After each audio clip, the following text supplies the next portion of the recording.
하나님 말씀은 출애굽기 9장 말씀입니다.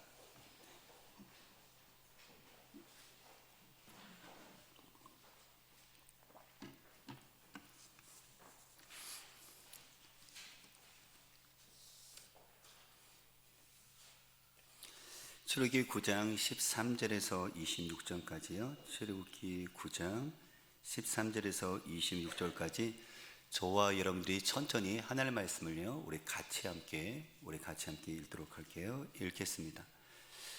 여호와께서 모세에게 이르시되 아침에 일찍이 일어나 바로 앞에 서서 그에게 이르기를 히브리 사람의 하나님 여호와의 말씀에 내 백성을 보내라.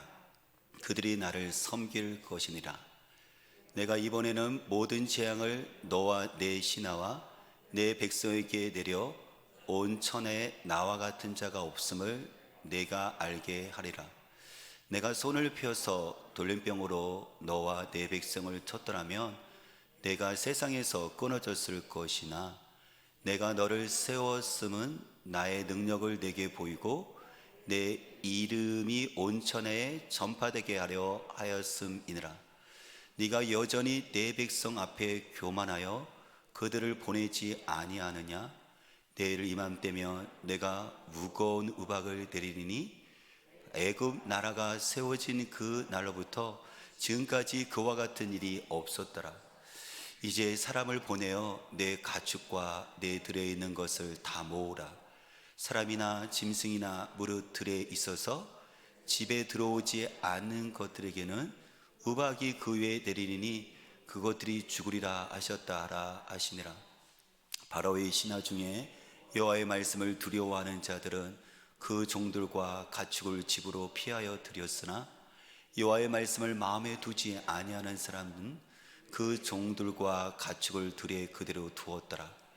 여호와께서 모세에게 이르시되 너는 하늘을 향하여 손을 들어 애굽 전국에 우박이 애굽 땅의 사람과 짐승과 밭의 모든 채소에 내리게 하라. 모세가 하늘을 향하여 지팡이를 들매 여호와께서 우레소리와 우박을 보내시고 불을 내려 땅에 달리게 하시니라. 여호와께서 우박을 애굽 땅에 내리심에 우박이 내림과 불덩이가 우박에 섞여 내림이 심히 맹렬하니 나라가 생긴 때로부터 애굽은 땅에는 그와 같은 일이 없었더라. 우박이 애굽 온 땅의 짐승과 사람과 짐승을 막론하고 밭에 있는 모든 것을 쳤으며 우박이 또 밭의 모든 채소를 치고 들의 모든 나무를 꺾었으되 이스라엘 자손들이 있는 그곳 고센 땅에는 우박이 없었더라. 아멘.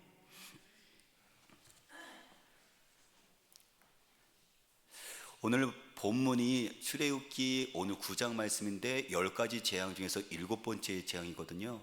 그래서 10가지 재앙 중에서 저는 7번째, 8번째, 9번째를 가지고 설교를 할 생각을 하고 있어요. 10번째 재앙은 장자의 지금 6월절이니까 다음 주에 가기로 하고, 사실 7번째, 8번째, 9번째 재앙이지만 첫 번째 재앙부터 9번째 재앙까지 합쳐서 이렇게 설교를 이제 하기를 원하는데요. 잠깐 한번 사진 하나 띄워 주시겠어요? 10가지 재앙이 무엇인지 이렇게 사진을 잠깐 볼게요. 네. 첫 번째 재앙은 날강이 피로 변한 거예요. 두 번째 재앙은 개구리, 그죠? 예, 개구리 재앙이고, 세 번째 재앙은 그죠? 전국이 이로 이제 들끓는 거죠. 네 번째 재앙은 파리, 그죠? 예, 파리 때가 또 전국에 또 휩쓸고 가는 거죠. 다섯 번째 재앙은 가축의 죽음. 그리고 여섯 번째 재앙은 종기, 몸에, 그죠? 종기가 나는 종기 재앙. 일곱 번째 재앙은 이제 오늘 본문에 나오는 우박의 재앙. 여덟 번째 재앙은 이제 메뚜기 재앙. 아홉 번째 재앙은 흑암의 재앙이고, 열 번째 재앙이 이제 첫 번째 난 장자의 죽음이에요. 네. 오늘 그래서 우리가 일곱 번째, 여덟 번째, 아홉 번째 우박의 재앙, 메뚜기 재앙, 흑암의 재앙을 우리가 볼 건 중심으로 말씀을 전할 건데요. 하지만 10가지 재앙, 6월 마지막 그 재앙을 우리가 빼놓고 우리가 그것을 보도록 하도록 할게요. 이 10가지 그 재앙은 바로에 의해서 시작이 되어져요. 하나님의 재앙을 내리시는 이유는 뭐냐면 그게 하나님의 심판이잖아요. 특히 바로가 하나님의 말씀을 듣지 않아요. 어떤 말이었죠? 내 백성 이스라엘 백성들을 보내라는 건데 보내지를 않잖아요.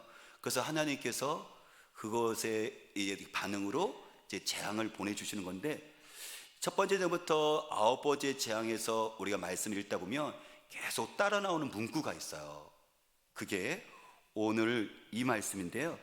10장 20절 말씀 볼까요? 10장 20절 소원에 보도록 할게요. 10장 20절 말씀을 보면 아홉 번째 10절을 보면은 여덟 번째 메뚜기 재앙 다음에 나왔던 건데 우리 보도록 할게요. 20절 읽어볼게요.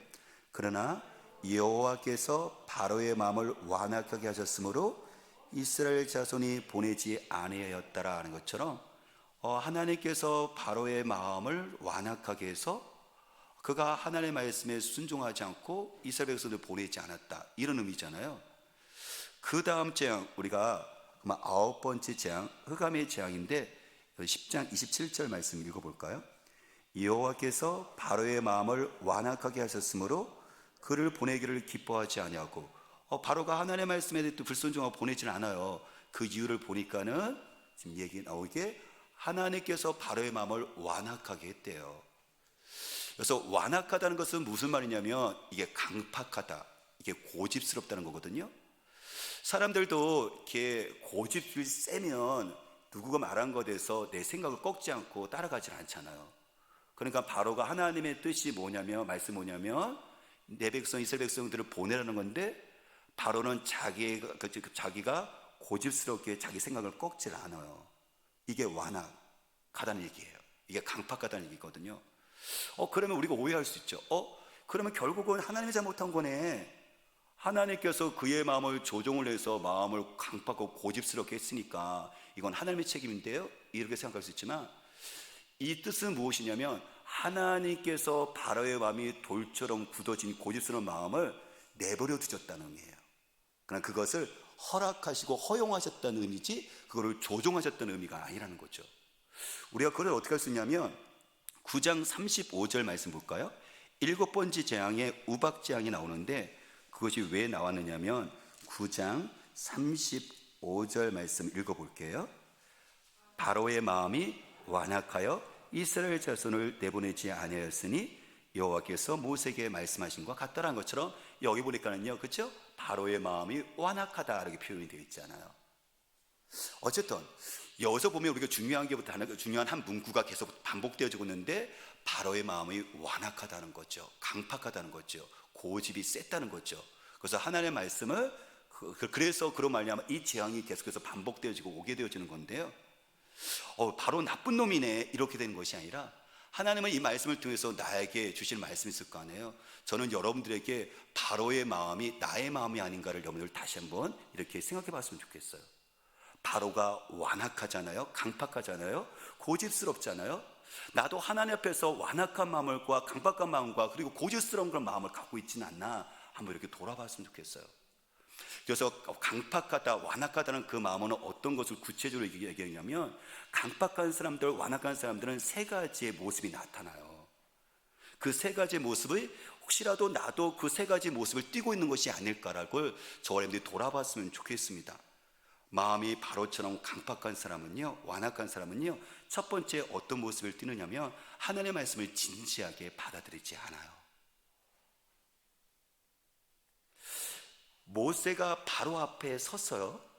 그리고 얘기하죠. 내일 이맘때면은 우박으로 재앙이 떨어질 것인데 너희들이 이제 들에 있는 가축과 사람을 피하면은 살 수가 있다라고 이야기를 해줘요. 하나님께서 모세를 통해서 이렇게 미리 말씀하신 이유가 뭘까요? 그 우박의 재앙은 우연하게 온 것이 아니라 하나님께서 계획하시는 것을 알려주는 거죠. 또 한 가지는 뭐냐면 피해를 최소화시키면서 미리 그것을 돌이켜서 피할 길을 주시는 하나님의 기회를 주시는 것들을 보게 돼요. 그러면 선택은 이제 바로와 신학이 넘어간 거예요. 어떤 선택을 해야 될까요? 모세를 통해서는 하나님의 말씀을 듣고 우박이 오니까 이것을 미리 피해서 살 수 있던지, 아니 뭘 그런 걸 가지고 하면서 무시하고 그냥 둬서 죽게 든지 선택은 우리의 몫인 거죠. 그래서 이제 그 말씀의 반응이 근데 전혀 다르게 나와요. 20절과 21절 말씀 볼까요? 우리 20절 21절 읽어볼게요. 바로의 신하 중에 여호와의 말씀을 두려워하는 자들은 그 종들과 가축을 집으로 피하여 들였으나 여호와의 말씀을 마음에 두지 않은 사람은 그의 종들과 가축을 들에 그대로 두었더라 그랬죠. 그렇죠? 똑같이 모세를 통해서 하나님께서 이야기하셨음에도 불구하고 반응이 정반대로 나와요. 일부의 그 신하들은 그 얘기를 듣고요, 심각하게 들었어요. 그 말씀을 두렵게 들었어요. 진지하게 받아들였죠.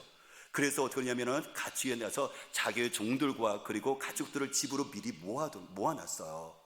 살게 됐죠. 근데 하나님께서 주시는 모세를 통해서 말씀을 가지고 그걸 어떻게 했죠? 마음에 두지 않는 자들, 무시하는 자들, 가볍게 여기는 사람들은 어떻게 됐을까요? 사람이 죽어나갔고요, 그 다음에 가축들은 그대로 죽었습니다. 그래요. 하나님의 말씀을 두는 자와 하나님의 말씀을 두지 않는 자, 하나님의 말씀을 받아들이는 자와 하나님의 말씀을 받아들이지 않는 자, 하나님의 말씀을 두려워하는 자와 하나님의 말씀을 가볍고 무시하는 자들이 있다는 거예요. 사랑하는 여러분, 저와 여러분들은 어떤가요? 저와 여러분들도 혹시라도 바로처럼 하나님의 말씀에 대해서 여전히 하나님의 말씀을 옛날 이야기 듣는 것처럼 그렇게 가볍게 듣고 있지는 않나요? 여러분들 옛날 이야기 심각하게 듣지 않잖아요. 하나님의 말씀을 조금 더 좀 낮게, 내가 교양 강좌, 하나의 강좌 듣는 것처럼 그렇게 여러분들이 진지하게 받아들이지 않는 그런 모습들 혹시 우리도 있지 않나요? 좋은 얘기 들으러 왔다라는 생각으로 말이죠.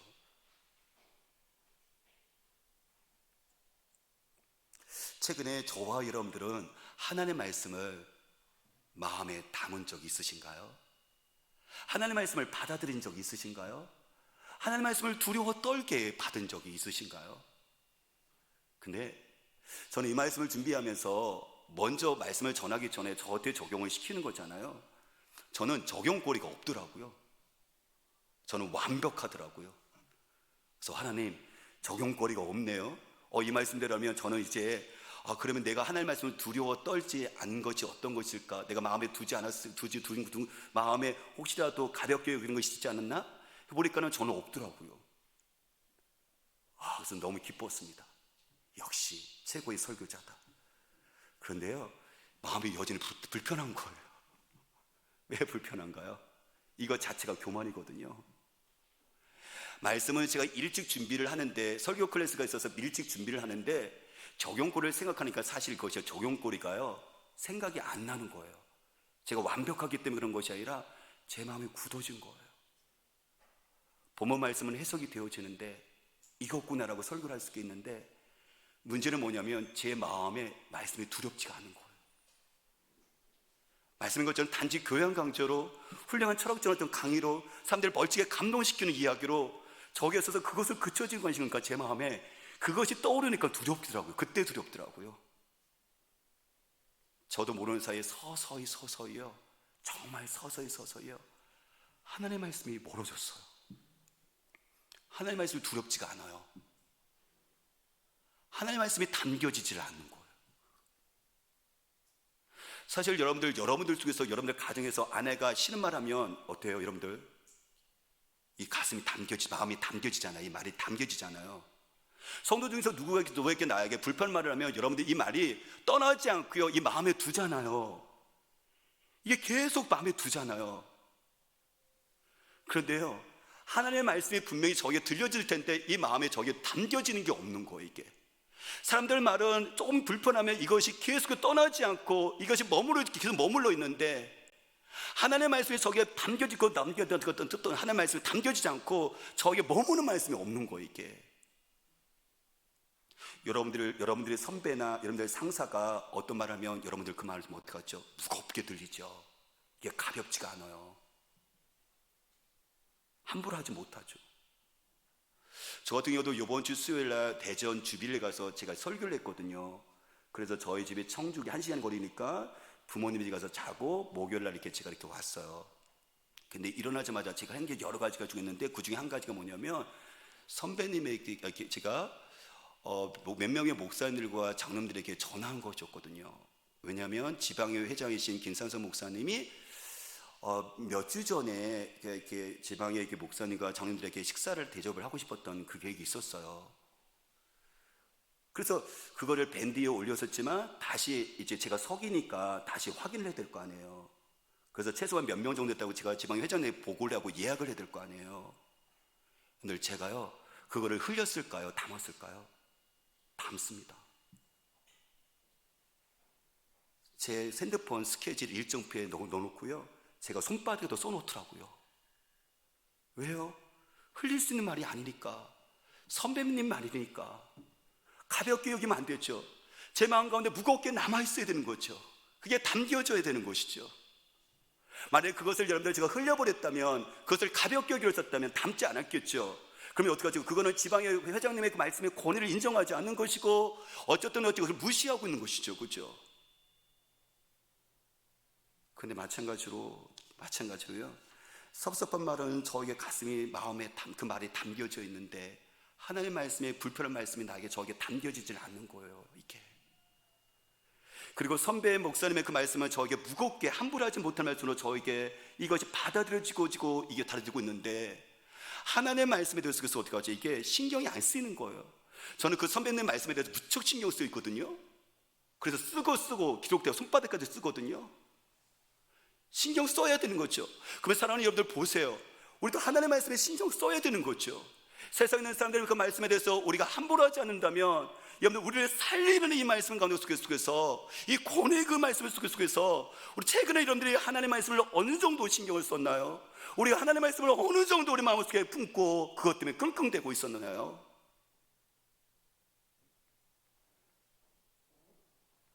하나님의 말씀이 남겨지질 않는 거예요. 그냥 흘러가요, 물처럼요. 한쪽 귀로 듣고 한쪽 귀로 흘러간다는 얘기는 뭐냐면, 내가 다른 사람의 말을 무겁게 내가 남지는 않는 거잖아요. 이것을 성경은 뭐라고 얘기하느냐면, 이게 완악하다라고 얘기하는 거예요. 이게 바로의 마음이라고 얘기하는 거예요.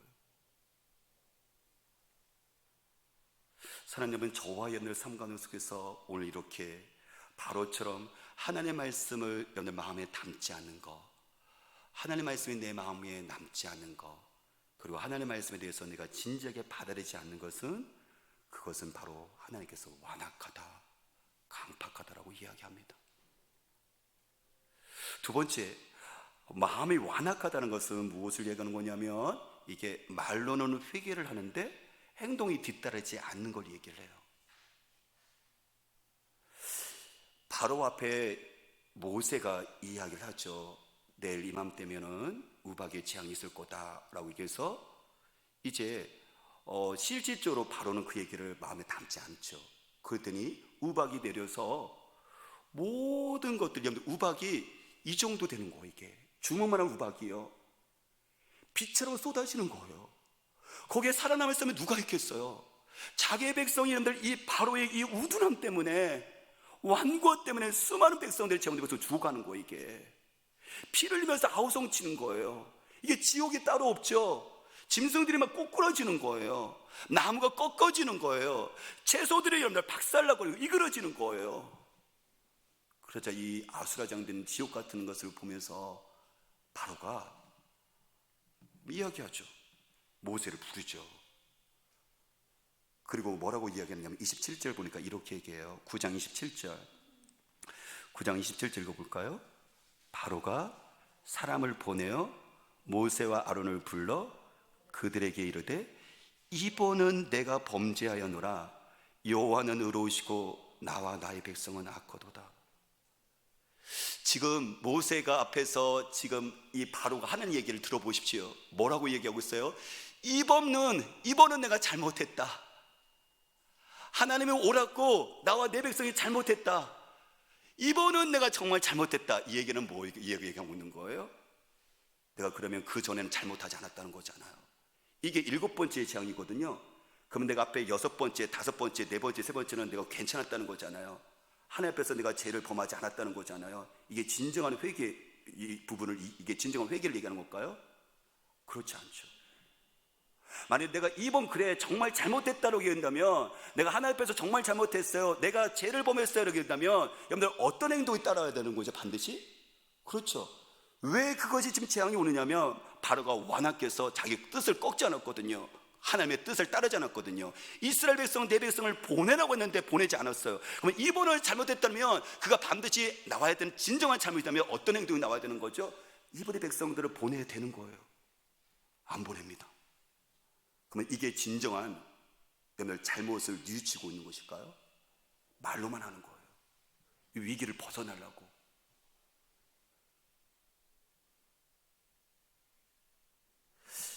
진정으로 회개한다는 것은 뭐냐면, 이게 행동의 변화가 따라요. 그게 진정성 있는 거예요. 8번째 이제 이렇게 된 후에 이제 8번째 재앙이 또 오잖아요. 메뚜기요, 그렇죠?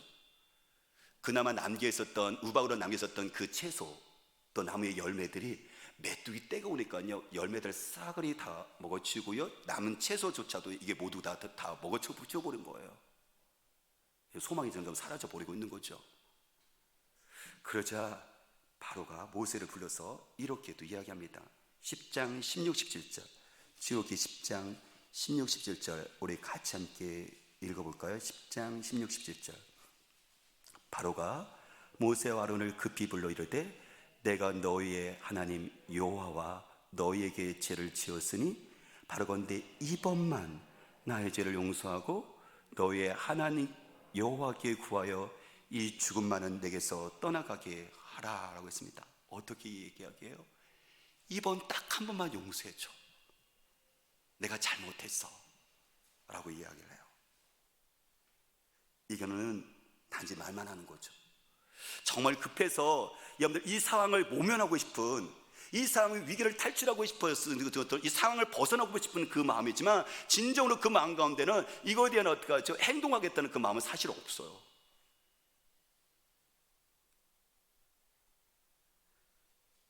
이렇게 하자 모세가 그 얘기를 듣고요, 하나님께 기도하죠. 그랬더니 메뚜기 떼가요, 바람을 통해서 홍해 쪽으로 다 죽어버려요. 그 메뚜기 떼가 치워진 거예요 이제.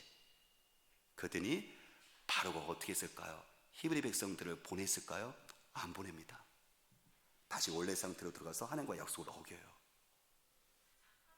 여러분들 바로의 모습을 보면서 이게 어디서 많이 본 모습이지 않나요? 저와 여러분들의 모습, 그죠? 우리가 위기 가운데 있었을 때는 하나님 이번 한 번만요 제발 좀 도와주세요, 이번 딱 한 번만요 잘못했으니까요 도와주세요 그랬는데, 그것이 해결되어지면 우리는 원래 상태로 돌아가죠, 그죠?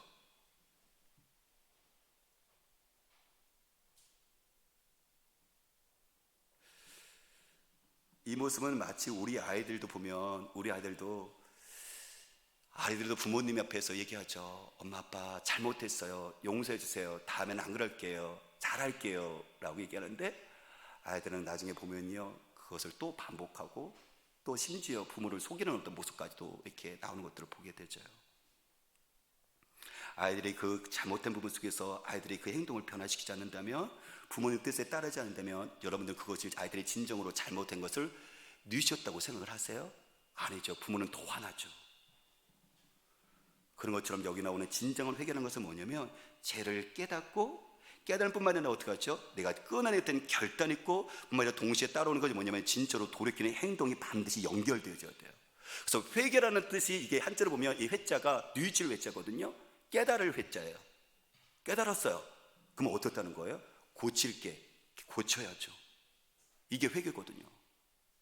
근데 저와 여러분들은 바로의 모습을 보면서 우리도 너무나도 자주 하나님께 위기를 보면은, 위해서 하나님 요원 한 번만큼이라고 우리가 계속 이야기를 하고 있는데, 사실 그 속에서 따라와야 되는 것은 반드시 무엇이냐면, 그 다음에 우리가 말로만 그렇게 하는 것이 아니라 바로 여전히 내가 반복되고 있는 그것을 바로 없애는 것, 치워야 되는 행동이 있어야 된다는 거죠. 그래서 잠언서 28장 13절에 성경 말씀하시기를, 자기 죄를 숨기는 자는 형통하지 못하나 죄를 자백하고 버리는 자는 불쌍히 여김을 받으리라. 그래요. 형통하지 못하는 사람이 누군지 아십니까? 하나님의 축복을 받지 못하는 사람이 누군지 아십니까? 자기 죄를 숨기고 있는 사람은 형통하지 못한대요. 근데 어떤 사람이 불쌍히 여기를 받는다고요? 용서를 받는다고요? 어떤 사람이 형통한 사람이라고요? 자기 죄를 솔직하게 인정하고 버리는 사람, 진정한 여러분들, 진정성 있는 회개하는 사람이 하나님께 긍휼을 받고 그리고 하나님의 형통을 받는다고 성경은 약속을 합니다. 저와 여러분들은 회개는 어떤 모습일까요? 하나님께 죄를 짓고 또 위기상을 벗어나려고 말로만 해고고 있는 것은 아닐까? 딱 한 번만요, 이번만큼만요, 마지막으로 용서달라고 했지만 해결되면 여전히 반복하고 있는 죄의 그 습관은 무엇인가요? 성경 말합니다. 이것은 완악하다, 강팍하다, 고집이 세다라고 얘기를 하고 있고 그것이 바로의 마음이라고 이야기합니다. 세 번째 그러면 마음이 완악하다는 것은 무엇을 얘기하는지, 우리가 아까 첫 번째 바로의 마음이 보니까는 첫 번째 완악하다는 것이 어떤 것이었었죠? 첫 번째가요? 벌써 잊어버리신 건 아니죠? 네. 벌써 마음에 두지를 않았는데요. 네. 첫 번째는 뭐였었냐면은 그런 것처럼 하나님의 말씀을 진지하게 받아들이지 않는 거예요. 그냥 가볍게 여기는 정도죠. 두 번째는 뭐라고요? 말로만 회개하고 행동이 따르지 않는 거예요. 세 번째는 뭐냐면은 바로 부분적으로만 받아들이고 순종하고요, 온전하게 모두 순종해 나가지는 않아요. 바로가 이렇게 모세학을 통해서 하나님과 계속 타협을 하는데요. 타협을 하는데 사실 뭐냐면 일부분만 순종해 나가요. 그건 뭐냐면 이게 완악하다는 것을 얘기하는 거예요. 10장 11절 말씀 볼까요? 10장 11절 보면 7번째 우박 재앙 후에 바로가 모세를 통해서 하나님께 이렇게 거래를 해요. 10장 11절 우리 같이 읽어볼게요. 그렇게 하지 말고 너희 장정만 가서 여호와를 섬기라. 이것이 너희가 구하는 바니라. 이에 그들이 바로 앞에서 쫓겨나리라. 지금 하나님의 뜻은 무엇이냐면 내 백성을 모두 다 보내는 게거든요. 어린애에서부터 어른까지 여자뿐만 아니라 모든 사람들을 다 보내는 것이 하나님의 뜻인데 지금 계속 의도 터지니까 지금 모세를 통해서 바로가 흥정하고 하나님께 거래하는 것이 뭐예요? 부분적으로 제한시키죠. 어떻게 해요? 장정만 나가게 해라. 하나님의 뜻은 그게 아니거든요. 어린아이든 어른이든 나이 든 사람이든 모두 다 나가는 거거든요. 이게 순종인 것인가요? 아니죠. 그러면 10장 24절 말씀 볼까요? 이번엔 메뚜기 재앙 후에 모세에게 바로가 지금 하나님께 거래하고 있는 거예요. 10장 24절 말씀, 10장 24절 우리 같이 읽어볼게요. 바로가 모세를 불러서 이르되 너희는 가서 여호와를 섬기되 너희의 양과 소는 머물러 두고 너희 어린 것들을 너희와 함께 갈진하는 것처럼 이제 어떻게 되냐면 9번째 흑암이 재앙이 오니까 그것을 벗어나기 위해서 지금 타협점 하나님과 거래하는데 이제 제한적으로 부분적으로 이제 얘기를 하죠. 뭐라고요? 그러면 가소와 약 가축만 남겨놓고 가. 아니 지금 하나님의 뜻은 뭐예요? 가축뿐만 아니라 모든 것들을 데리고 나가는 거예요. 근데 지금 이제 가축만 남겨놓고 그럼 가라라고 지금 이야기한 거죠. 바로는 이렇게 마음이 조금씩 바뀌어지는데 성경은 이걸 완악하다고 얘기를 해요. 절대 못 나가. 이제 재앙이 계속 닥치니까는 그러면 광야 가지 말고 그러면 애굽 땅에서 제사 드려. 또 재앙이 오니까는 지금 뭐라고 이야기를 하느냐면 애굽 땅에서 그래 광야로 나가긴 나. 근데 너무 멀리 가지는 마. 이렇게 얘기해요. 재앙이 또 오니까는요, 그건 뭐라고 얘기하느냐면 그러면 남자 장정만 나가. 또 재앙이 계속 닥치니까요, 가축은 남겨놓고 가. 이렇게 얘기를 해요. 보세요. 지금 계속해서 바로는요, 이 조금씩 부분적으로 계속해서 하나님과 거래하고 타협을 해요. 사실 이건 타협이 아니거든요. 바로가 하나님의 뜻을 몰라서 지금 이렇게 조금씩 순종해 나가는 걸까요? 아니, 확실히 분명히 알아요. 내 백성을 광야로 보내라요. 근데 바로는 그렇게 하지 않아요. 왜 그렇게 온전하게 순종하지 못했을까요? 자기 뜻을 꺾지 못하고 하나님의 뜻에 따라가지 못했을까요? 두 가지 이유가 있어요. 첫 번째는 뭐냐면은 내가 누구죠? 내가 왕이거든요. 자존심이 상해요. 그 당시에 강력한 나라, 강대국 중에서 한 나라가 이집트인데, 이집트의 그 엄청난 나라 중에서 여러분들 힘과 권세를 가진 사람이 바로거든요. 그런데 이렇게요, 그들이 요구한 대로 다 보내준다는 것은 자존심이 상하는 거예요. 왕의 그 권위로서 이게요, 내가 얼마나 무능한지를 보여주는 거거든요. 백성들도 볼 거 아니에요, 우리 왕이 어떤 사람인지를. 그런데 지금 다 보내게 되어진다면 여러분들 백성들 앞에서 자기의 권위가 어떻게 서겠어요? 그리고 두 번째는 그가 이스라엘 백성들을 보내지 못했던 건 뭐냐면, 그들은 노예인데 보내게 되면 경제적인 손실이 와요. 이게 손해께서는 대지는 거예요. 이게 60만의 그 남자 장정이 그들에게 볕돌을 만들어줬는데, 그래서 이집트의 그런 건물들을 만드는데 중요한 노동력인데, 이것들을 다 보내게 되어진다면 경제적인 손실이 얼마나 많겠어요? 그러니까 그는 얻어 터지면서도 이게 계속 경제적인 나의 이익관계를 따지는 거예요, 이게. 그래서 어느 정도 손해보지 않는 선에서 적당하게 순종하려고요, 이게 몸부림치고 있는 모습을 우리가 보게 됩니다. 하지만 이것은 지혜로운 게 아니라 어리석은 거죠. 왜냐하면 하나님께서는요, 바로의 고집을 꺾을 때까지 하나님께서는 계속해서 그에게 징계하시고 재앙을 내리시거든요. 여러분들의 자녀들이 부모의 말씀에 듣지 않는다면, 그리고 부모님 말씀에 그것이 정말 아이들에게 정말 인생 가운데 중요한 거라면, 부모들이 고집을 꺾습니까? 아이들이 고집을 꺾습니까? 당연하죠. 부모들이 아이들 인격적으로 대하지만 이게 아이들과 생명과 관련된 얘기예요. 이게 정말 중요한 얘기예요. 그럼 여러분들이 부모들이 고집을 꺾습니까? 아니죠. 아이들의 고집을 꺾죠. 아이들의 고집을 완악한 마음을 꺾기 위해서 어떻게 하죠? 당연히 채찍 들죠. 처음에 이야기했다가 안 들으면 좀 더 강력하게 나갔다, 나중에 좀 큰 소리 나갔다가 이제 경고가 끝 지나가면 이제 회초에 들죠. 그렇죠? 이게 강도가 점점 세지는 거예요. 그래서 부모님 봤었을 때는 이 자녀들이 미련하는 걸 알죠. 이 미련한 것들 생각이 들죠. 이게 안타까운 마음이 들죠. 9번째 재앙이 바로 바로의 그 자존심을 완벽하게 무너뜨려요. 그가 얼마나 무능한 왕인지, 그가 이거를 끝까지 붙잡고 있었는데 하나님은 완벽하게 너는 무능한 왕이라는 것을 수치를 주는데요, 공개로 수치를 주는데요, 그게 흑암의 재앙이에요. 이 애굽의 사람들은 바로를 어떻게 생각하냐면 신적인 존재로 숭배했거든요. 태양신의 아들이라고 생각했어요. 그런데 그 태양신의 아들처럼 신적인 존재로 숭배했는데 지금 어떻게 해요? 이게 햇빛이 다 가려져 버린 거예요. 3일 동안 이게 껌껌한 거예요. 아니, 우리가 이 바로 왕을 태양신으로 숭배했는데, 그러면 이 태양신이 능력이 있어서 우리에게 이 어둠을 거치게 하고 빛을 여전히 비춰줘야 되는데, 이 어떻게 빛이 하나도 없고 3일 동안 컴컴해갖고 사이가 너무 불편한 거예요, 이게. 그러니까 우리가 신처럼 보셨던 이 왕이 어떤 사람이에요? 무능하구나. 자존심을 완벽하게 무너뜨립니다.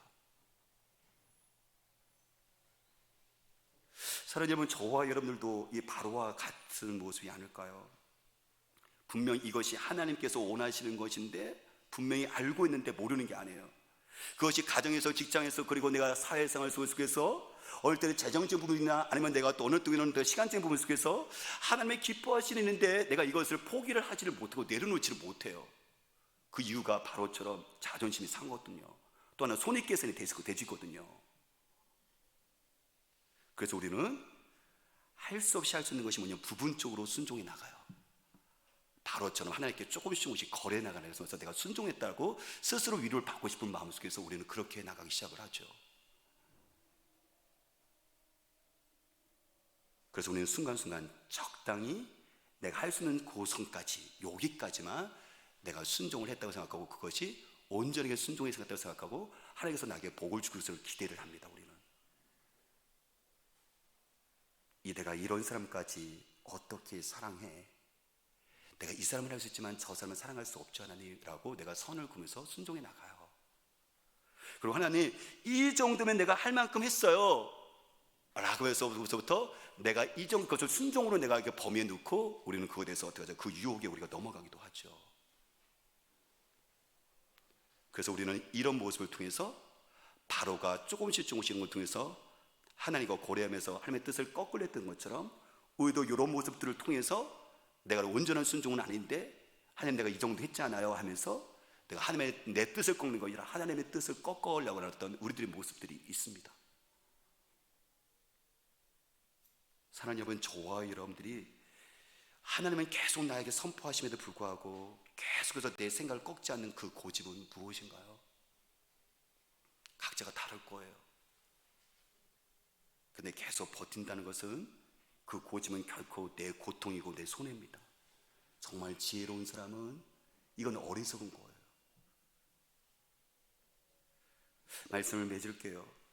오늘 우리가 10가지 재앙 중에서 7, 8번째, 9번째 우리가 보면서 바로의 그 강팍한 마음은, 완고한 마음은, 바로의 그 고집스러운 그 마음은 자기 자신과 백성들에게 고통을 가져왔어요.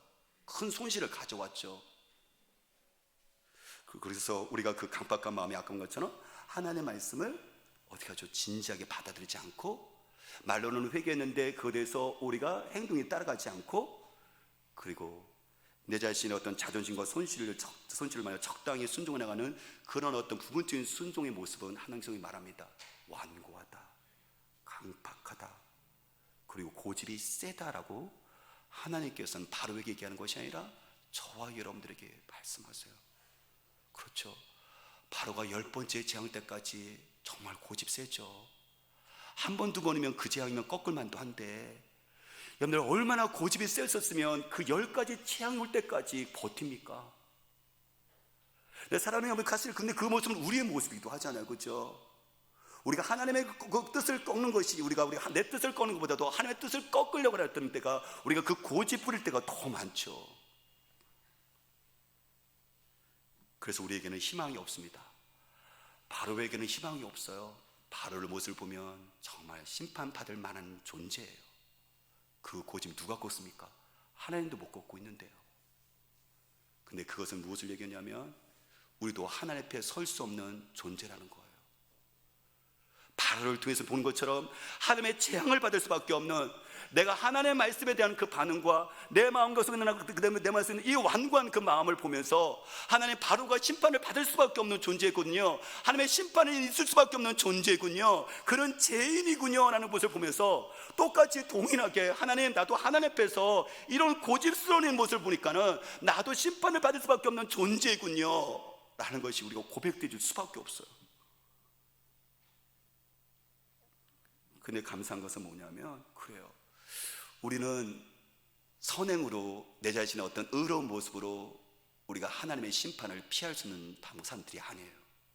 그래서 디도서 3장 5절 말씀 보시면 성경 말씀하죠. 우리를 구원하시되 우리의 행한 바 의로운 행위로 말미암지 않고, 그렇죠, 우리가 구원받은 것이 우리의 의로운 행위로 말미암은 게 아니에요. 오직 그의 궁휼하심을 쫓아 하나님의 궁휼하심 때문에 구원받은 거예요. 여러분들, 이스라엘 백성들이 애굽에 내려진 그 우박 심판에 죽어가죠. 그런데 지금 이스라엘 백성들은, 고센 땅에 있는 이스라엘 백성들은 그대로 살아있어요. 그들이 의로운 행동을 했기 때문에 구원받는 걸까요? 아니에요. 하나님의 긍휼이 고센 땅에 이스라엘 백성들 가운데 있기 때문에 그들이 우박을 피하고 있는 거예요. 이게 바로처럼 똑같이 완악한 마음을 그대로 갖고 있어요. 그런데 그들이 심판을 받을 수 있는 것은 그들의 의로운 행위가 아니라는 거예요. 하나님의 긍휼을 베푸셔서 그곳에 뒀기 때문에 가능한 거예요. 이게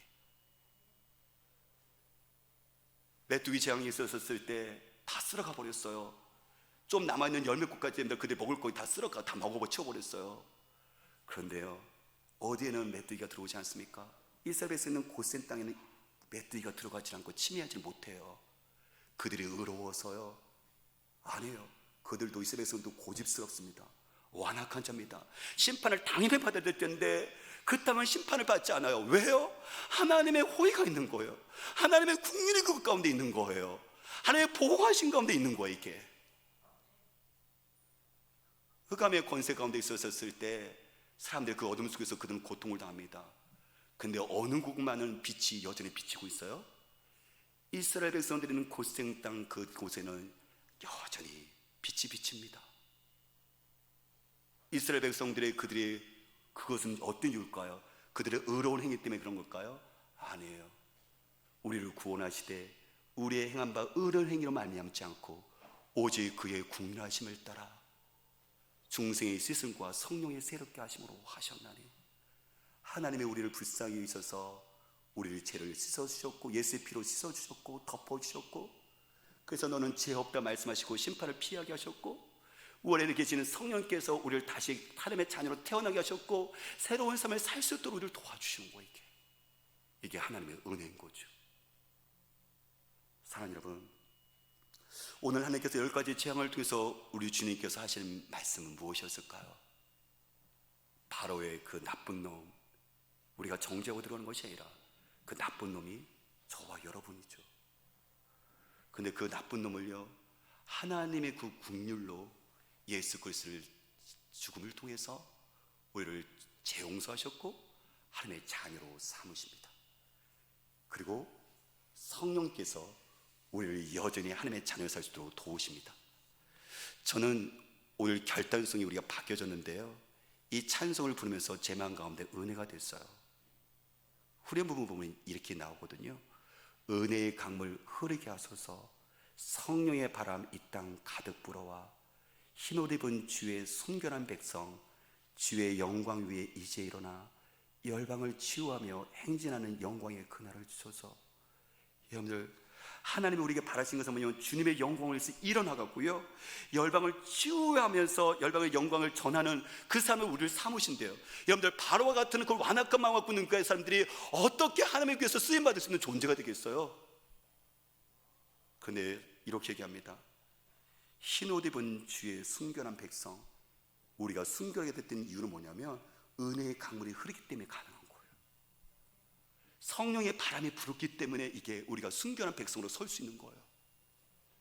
그러니까 성령님의 그 은혜의 강물이 흐르고 있고, 성령께서 우리를 도우셔서 새롭게 우리 계속 새롭게 해서 우리 마음이 굳은 마음이 아니라 우리 마음을 계속해서 예수 그리스도의 십자가의 피로 덮으시면서 성령께서 우리를 계속 그럼에도 불구하고 계속 새롭게 하시는 그 은혜가 있기 때문에 우리 마음이요 돌 같은 그 마음이 부드러운 마음으로 바꿔주시면서 주의 백성으로 순결한 백성으로 서면서 우리가 하나님의 나라를 위해서 쓸 수 있도록 나가게 하시는 거예요. 하나님의 은혜인 거죠. 오늘도 저와 여러분의 삶 가운데 이 하나님의 은혜를 담으시길 바랍니다. 이 하나님의 국률을 담으시기 바랍니다. 그러면 이길 수 있어요. 온전한 사랑은 두려움을 이깁니다.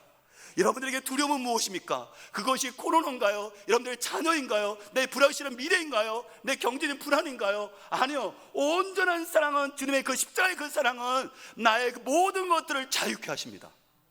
온전한 사랑은 두려움을 이기게 하십니다. 이 하나님의 국률과 은혜가 우리에게 성령을 통해서 주어지기에 오늘도 그것을 묵상하며 우리의 삶을 날아가시는 우리의 지혜를 제물로 축복합니다. 기도하겠습니다.